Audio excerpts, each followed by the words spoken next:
سلام افشین، چطوری؟ خوبی؟ تولدت مبارک. ایشالله همیشه سالم و سرحال خوشحال و شاد باشی کنار غزال، هر دوتایی با هم دیگه.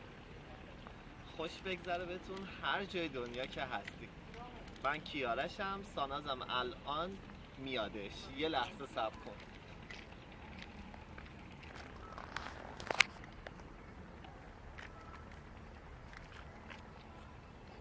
افشین جان انشالله تولدت مبارک باشه.